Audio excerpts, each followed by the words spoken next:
All right, let's get right into it. When you hear the word Ragnarok, you probably think of a huge, fiery Viking apocalypse, right? A massive end-of-the-world battle. But what if it's something way deeper than that? Today, we're exploring Ragnarok not just as some old story about destruction, but as a really profound worldview, a whole framework for understanding life, fate, and especially courage. So let's just start with this question right here. Imagine this. What if the final chapter of the universe was written from the very beginning, and everyone, from the gods on down, knew exactly how it was going to end? This flips the script, doesn't it? It's not about trying to prevent the end, it's about how you choose to live when you already know it's coming. Okay, so first up, we've got to shift our whole perspective. We're going to move away from that common pop culture idea of a surprise apocalypse and start looking at the Norse cosmos as a system that was, well, designed to end. It was built from its very creation to reach a very specific, prophesied conclusion. And this, right here, gets to the heart of the whole misconception. See, Ragnarok wasn't a glitch in the system, a bug. It was a feature. All the sources point to this idea that it wasn't some final, absolute game over. It was actually an essential part of a bigger cycle, a totally necessary collapse that just had to happen to pave the way for renewal. Even the name itself gives us a huge clue. The Old Norse Ragnarok is best translated as the final destiny of the gods. It's not about a twilight, which is a much later, more romantic idea. No, it's about a destiny, a logical endpoint for events that were set in motion eons before. In this whole idea of a final destiny, it's rooted in a totally different way of seeing time itself. Most of us are used to a linear model, right? A single creation that moves toward one final judgment.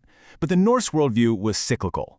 Destruction isn't the absolute end. It's just a necessary, really transformative stage in this eternal process of life, death, and rebirth. This quote pretty much nails it. In the Norse creation myths, the world itself was made from the body of a giant that was killed. Creation was born from conflict, so from the very first moment, the seeds of its own destruction were already planted. The end was literally built into the beginning. So if the end is absolutely inevitable, what's the force that guarantees it?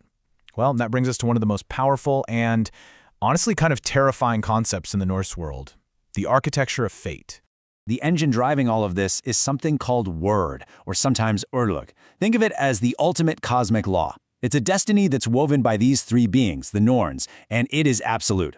Not even the biggest, most powerful gods like Odin himself can change or escape what the Norns have woven. It's basically the operating system of the entire universe.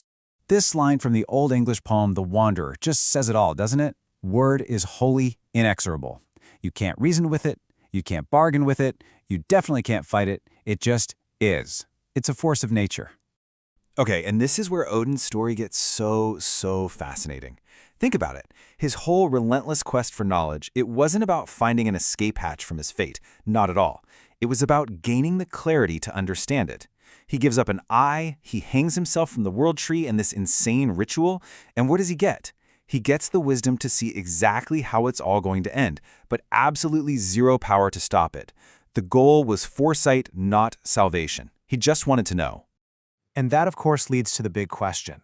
If your end is already written in stone, does anything you do even matter? Is there any room at all for free will in a world that's run by an inescapable fate? Now, this quote is from a modern game, but wow, it captures the ancient idea perfectly. The Norse answer seems to be that, sure, the final outcome is fixed. But how you meet that outcome, well, that's entirely up to you. Your choices, your actions, your courage, none of that is predetermined. And that, right there, changes everything. Which brings us to our next section, courage without guarantees.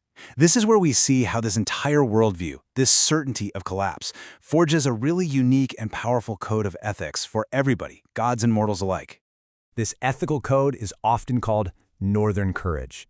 And it's this profound idea of fighting with every fiber of your being for a cause you know for a fact you're going to lose. In this worldview, the ultimate value isn't found in winning. It's found in the honor, the dignity, and the sheer bravery of the struggle itself. This table really breaks down how that cosmic reality translates into a practical code of honor. So on the divine level, the gods accept their fate. No whining, no bargaining. On the human level, warriors meet their end with resolve. For both, the action is what matters, not the outcome.